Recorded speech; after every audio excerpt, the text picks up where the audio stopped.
Hello students, I am नीमा जैन। मैंने आपको संधि के बारे में बता रही हूँ। संधि की मैंने पहले भी वीडियो बनाई थी, इसकी परिभाषा और प्रकार दिए थे। एक बार आप इसकी परिभाषा का रिवीजन कर लीजिए। संधि का शाब्दिक अर्थ है जोड़ना। इसकी परिभाषा वहां पर मैंने दी थी, दो सार्थक शब्दों के मेल को संधि कहते हैं। अर्थात दो सार्थक शब्द मिलकर जो नया शब्द बनाती है उसे संधि कहते हैं। अथवा इसकी परिभाषा इस तरह भी हो सकती है, जब दो शब्द पास पास आती हैं तो पहले शब्द का अंतिम वर्ण और दूसरे शब्द का आरंभिक मीन्स स्टार्ट का वर्ण कुछ नियमों के अनुसार आपस में मिलकर एक हो जाते हैं। इस एकीकरण को ही संधि कहते हैं। अर्थात दो शब्द एक साथ आए आगे पीछे तो पहले शब्द का अंतिम वर्ण और दूसरे शब्द का प्रारंभिक वर्ण कुछ नियमों से एक हो जाते, इस एकीकरण को संधि कहते हैं। स्टूडेंट्स, मैंने आपको पहली वीडियो में संधि के प्रकार बताए थे। संधि के प्रकार होते हैं तीन: स्वर संधि, व्यंजन संधि और विसर्ग संधि। स्वर संधि में मैंने आपको दीर्घ और गुण संधि की परिभाषा उदाहरण से समझाई थी। अब आप इसका थर्ड नंबर है वृद्धि संधि।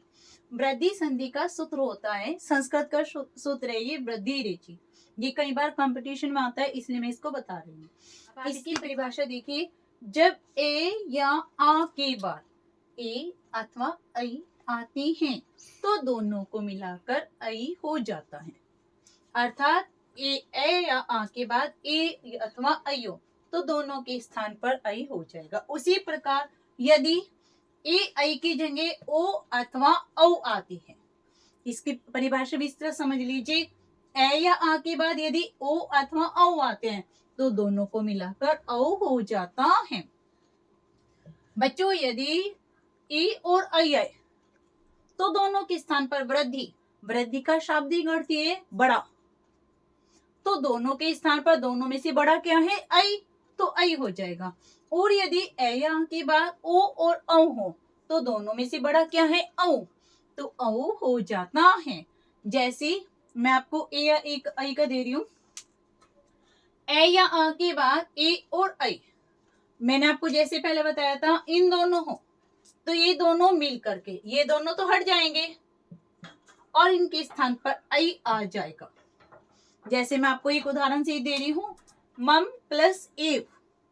मम में ए है और एव ए, तो दोनों को हटकर क्या हुआ? ऐ, तो ममेव। यहाँ पर मैंने आपको मात्रा दी है, इससे आपको स्पष्ट हो जाएगा।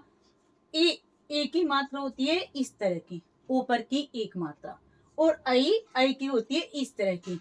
तो यदि कोई सी भी हो दोनों को मिलाकर ये वाली मात्रा होगी। दीर्घ संधि पहचानने में इससे आसानी भी होती है। यदि कोई आपका संधि विच्छेद आए और उसमें बड़े बीच में ऐ की मात्रा हो तो आप सोच सकते हो कि वहां पर वृद्धि संधि हो सकती है। पर कब? जब दोनों शब्द सार्थक हो। मम प्लस एव, मम में ए और ए जुड़कर क्या बना? ममेव। महा प्लस ऐश्वर्यम, यहाँ पर आ है, यहाँ पर ऐ है, दोनों को जुड़ के क्या बना? महेश्वरम। ऐ की मात्रा आ गई है। सदा प्लस एव, ये उदाहरण सदैव बहुत ज्यादा आता है। सदा का आ और ए दोनों को मिलाकर ऐ बना सदैव। ओके, वृद्धि संधि में आपने ए ऐ का पढ़ा था। अब इसके बाद है दूसरा, इसमें ए या आ के बाद यदि ओ अथवा औ हो तो इसका इन दोनों के स्थान पर औ हो जाता है। उसी तरह से देखना, ये भी कटेंगे और ये भी कटेंगे और औ से औरत ये आदेश हो जाता है। इनकी मात्रा देख लीजिए, ओ से ओखली की छोटी मात्रा होती है एक मात्रा, औ से औरत की दो मात्रा। आपको वृद्धि संधि में हमेशा ये ध्यान रखना, जहां पर बीच में किसी भी शब्द के बीच में दो मात्राएं ऊपर वे ऐ की या औ की होंगे तो वहां पर अधिकतर वृद्धि संधि ही होती है। एक बार इसका उदाहरण देख लीजिए, जैसे परम प्लस औषधि, इसका ए और इसका औ मिलकर क्या बना? औ, तो क्या बना? परमौषधि। दंत प्लस ओष्ठ, दंत ये यहाँ पर ए है और ओ है, मिलकर बना दंतोष्ठ। परम प्लस ओजस्वी, मैं में ए और ओ मिलकर बना परमोजस्वी। महा प्लस औषधि, आ और औ मिलकर बना मोहोषधि।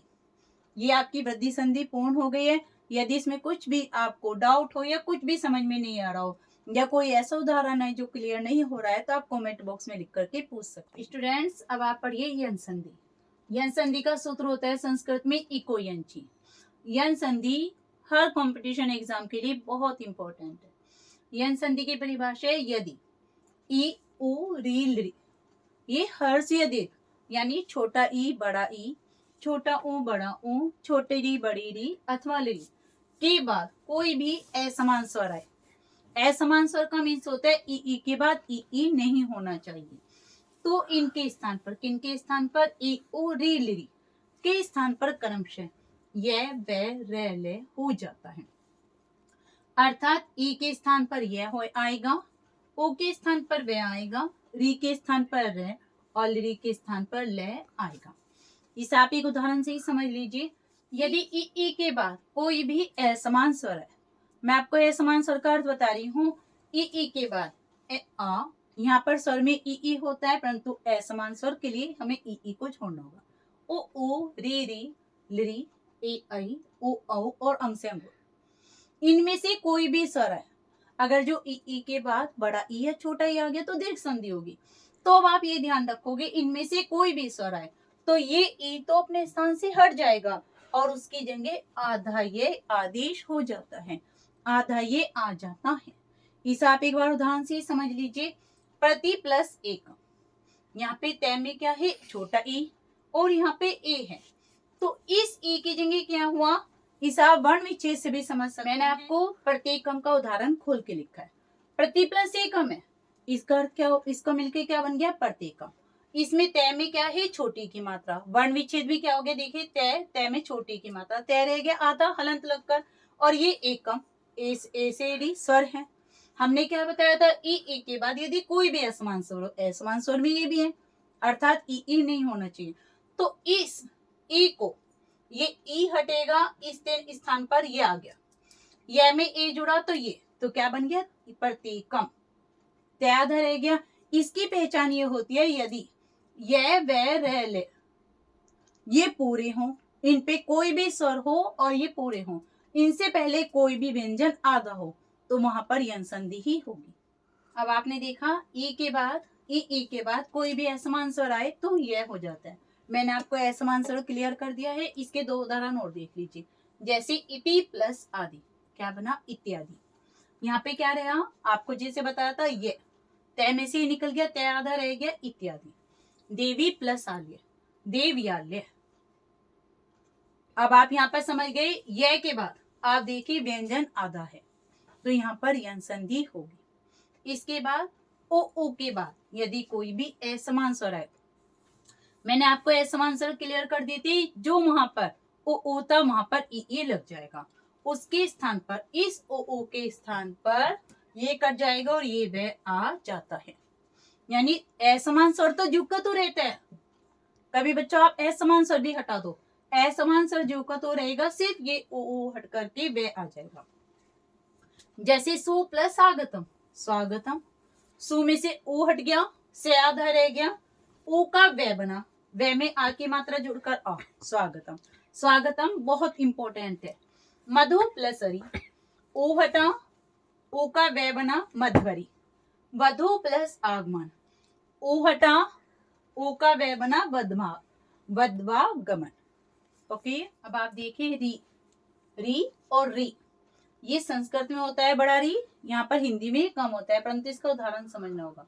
री या री के बाद कोई भी असमान स्वर है तो उस री के स्थान पर ये कटेंगे और वे आदेश हो जाता है, वे आ जाता है। जैसे मैं एक उदाहरण बता रही हूँ, मातृ प्लस आज्ञा, मात्राज्ञा। अब आप ये नहीं समझ पा रहे तो एक बार इसको खोल के देख लीजिए। यहाँ पर मैंने दिया है तय, तय के नीचे अगर जो इस तरह से कोई भी मात्रा होती है तो ध्यान रखना वो ऋषि की मात्रा होती है। तय प्लस री, ये वर्ण विच्छेद में है, तय प्लस री प्लस इधर से हो गया आज्ञा। तो यहाँ पर हमने क्या कहा था, री से ऋषि के बाद यदि कोई भी असमान स्वर हो तो इस ऋषि को रे में बदल जाएगा। अब हमारा ये तय में से री हट गया तो क्या बना, मात, फिर रे, और रे के बाद यदि आ जुड़ा तो क्या बना, तय, तय भी आधा है, रे भी आधा है, आ जुड़ा त्रा। जैसे पत्र होता है तो उसका क्या होता है तय और रे, तो इसमें क्या बना त्र, तो क्या बना मात्रा ज्ञा। इसी प्रकार पितृ प्लस आदेश, पितृ आदेश ये आपके री से ऋषि की होगी। इसके बाद संस्कृत में एक होता है लृ, यह संधि में जरूर आता है। लृ के बाद यदि कोई भी असमान स्वर हो तो लृ के स्थान पर आधा लय आदेश हो जाता है, आधा लय आ जाता है, ये हट जाता है लृ प्लस आकृति। ये लृ हट के क्या आया आधा लय, लय में आ जुड़ा तो क्या बना ला, ला करती। ओके, इसका अधिकतर एक ही उदाहरण मिलता है, कहीं कहीं संस्कृत में इसके और भी उदाहरण मिल जाते हैं। यदि आपको यन संधि में कुछ भी प्रॉब्लम आ रही हो, कुछ भी समझ में ना आ रहा हो, तो आप नीचे कमेंट बॉक्स में लिख करके पूछ सकते हैं। और यदि आपको ये अच्छा लगा हो तो प्लीज चैनल को लाइक और सब्सक्राइब अवश्य कीजिए।